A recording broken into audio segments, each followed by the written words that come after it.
Hey, what's up everybody? Welcome back to another reaction. This song has a long title and I don't know how to say it off the top of my head, so I'm going to read it off the screen. AR, might be R, Nosurge class, Xsphere underscore Nosurge semicolon, with lyrics. A very interesting title. I have no clue if this is supposed to be something that's from a video game, like a rhythm game or something. I have a feeling it's probably something to do with like code, because that would make sense for the format. But either way, wrenching through this into my Patreon queue a couple months back, and I'm just now getting to it. So without further ado, let's go.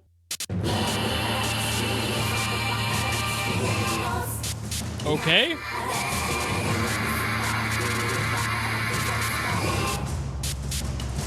That's one way to start a song.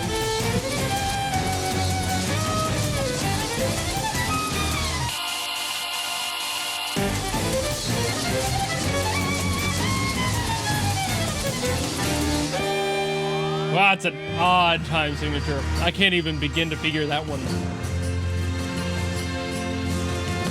That's a lot of movement. And it didn't even commit to it. We're already in a different time signature. It's gonna be a mess of a song already, I can tell.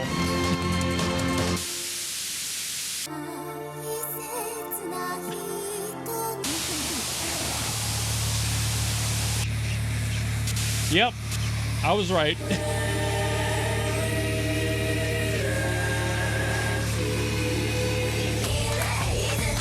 Whoa.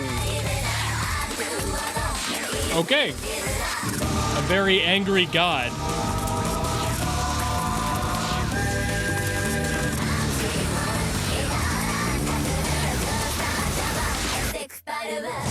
Okay. This is reminding me of like little Myth and Roidy. It's kind of sounded Myth and Roid to me.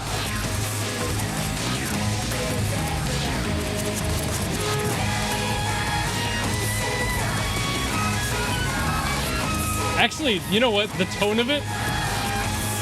Saga of Tanya the Evil. Lost. That's what this vibes with.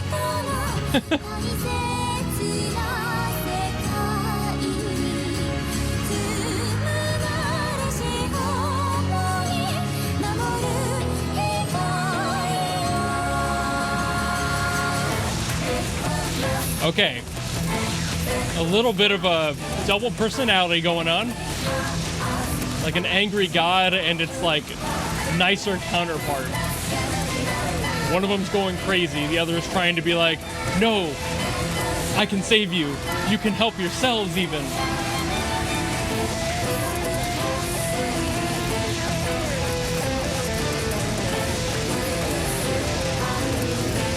Now that writing choice makes sense for the melody and everything. The time signature's changing to reflect the person talking at that time. This is really overwhelming. I'm trying here.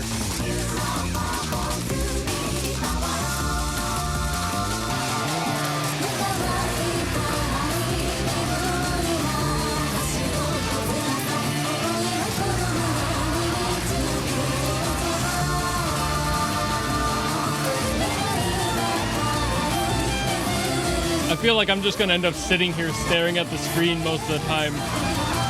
There's a lot of lyrics to follow, but also the music is so intense.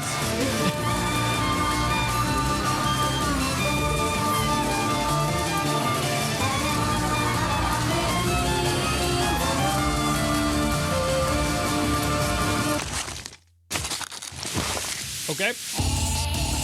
Another change up. Things not going so well for the good people.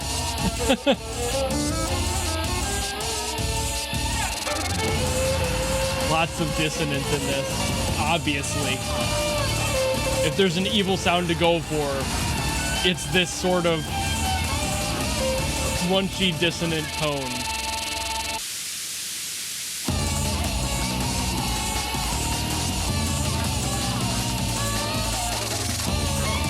Unconventional melodies.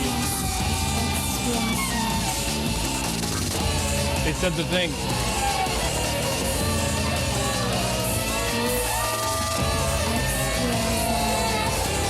really wondering what the code format has to do with it.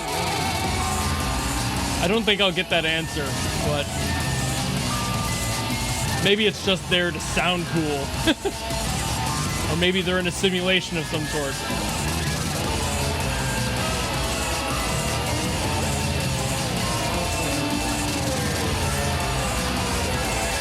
Now what the hell is this?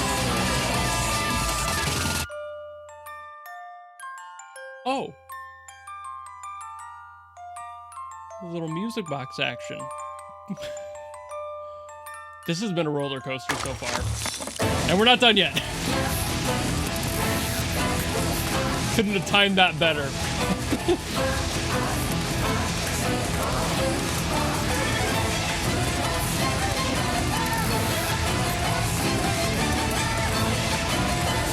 This is so unhinged.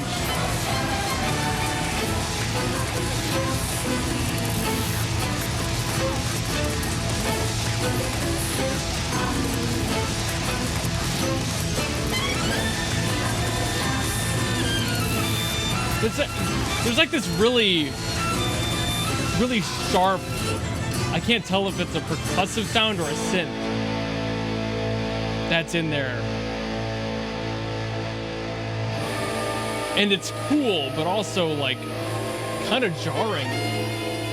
But it works.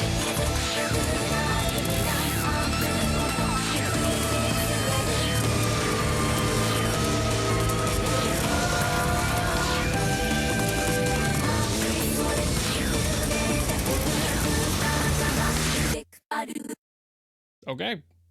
Was that the end of that? Or is there more?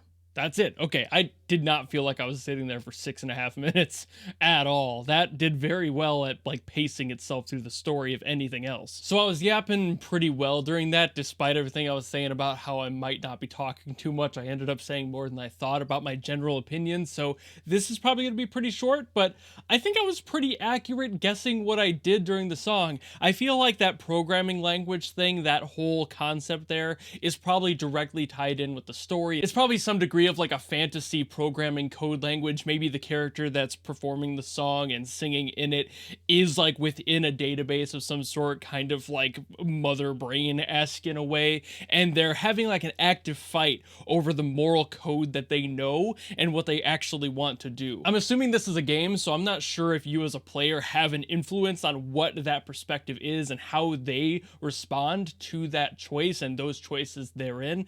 That's a very difficult question, obviously. I don't have any of the context there to really figure out what is right or wrong in this scenario, but I like that they separated the versions of the character by changing up the time signatures, having like the good character or the morally correct one be in this 4/4 standard sound, and then whenever the other darker side came in, it went staticky, it got distorted a lot, and it changed the time signature to something odd that didn't roll with that 4/4. It's directly fighting against a 4/4 time signature. For those who don't know the difference of time signatures, basically there's even and odd largely, and it's the measure of how many beats you can fit within a measure of that many counts. And if you have a time signature with both even numbers, that can be easily divisible by itself, and therefore pretty much everything you do is going to sound kind of like this at some certain point. It's very straightforward, and the contrast to that is that if you have odd numbers in your time signature, those aren't easily divisible by each other, so you end up with this really crazy off-timed sort of feel, and you don't just get that solid rhythm that we know and love. That's like the standard route for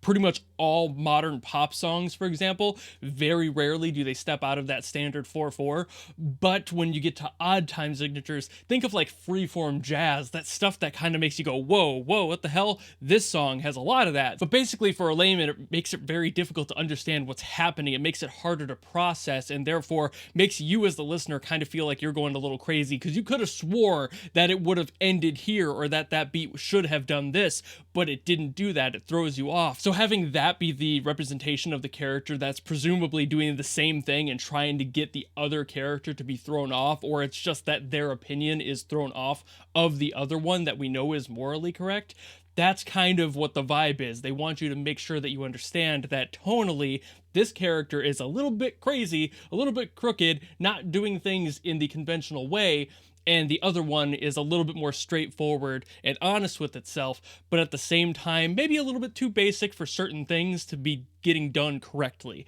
There can be definitely a complacency in the 4/4. Like I said, all of pop music pretty much is just 4/4. So there is an argument to make where if you're having a 4/4 time signature represent a character, maybe it's a little too basic for some other characters, and they like that odd time signature. They like being challenged and having that sort of approach to things. They think a little bit more asymmetrically, and you're just like, whoa, maybe I enjoy this as the option rather than the more standard choice. But in this context, I don't think they're going quite that deep. I think they're just trying to keep it, this is good, this is straightforward and easy to understand, this is chaotic and bad and hard to understand, don't like it, poo-poo stinky opinion. And I feel like if they were trying to go like really hard into it, they could do that other thing where they're like, oh, maybe this person is too advanced for the other one to understand, because you could easily take it in that direction. But I feel like this is more of a split personality thing than anything else. Like, it might be the same person, because it really sounds like it's fighting with itself. Whatever's going on here, I'm assuming it's a computer of some sort, maybe a sentient one. That's all I've got to go on with that. But it just really feels like it's arguing with itself over like whether or not to slam the big red nuke button or not. And that's kind of the vibe I'm getting from this whole song overall. There's a lot of musical stuff going on in here. There's a lot of interesting sound design stuff that like signifies who is actively singing in that moment. But largely, I think the bulk of it is just that time signature switch. And that's really cool. And I love that as an approach. I've heard it a few times before in my life, but this one really went full with it. It just committed 100% to it, and that was like the whole vibe of this song. So I think that's basically all I've got for the analysis on this one, because that's the core of this song to me. That's the part that stands out the most and has the most interesting discussion around it. But let me know if I'm right or wrong on that, of course, because I never know. I don't look up lore for this sort of stuff. I don't even know if this is a game or if it's from like an anime or something, but let me know. I like to read lore dumps. I feel like a lot of people are afraid to write lore dumps because they're like, oh, nobody will read that. I will. I'm a dork. I like to learn about this stuff even if I'm not invested in it personally. Let me know what the hell's going on here, because I always like to see what is actually the truth in contexts like this. The ones that baffle me make me the most interested. But I think that'll be it for this video anyway, so thank you all so very much for watching. If you have anything else you want me to get to, by all means, drop it in the comments below. Or if, much like Renshin did, you want to have something very specific requested, I have tiers on my Patreon and my YouTube memberships where you can force me to listen to whatever it is, no matter how crazy or how fun, how goofy, how absolutely badass and cinematic, I will give it a listen. But otherwise, if you just like this video and you want to follow me and support me for other stuff in the future, you know how to do all that, and I will see all of you in the next video. Goodbye!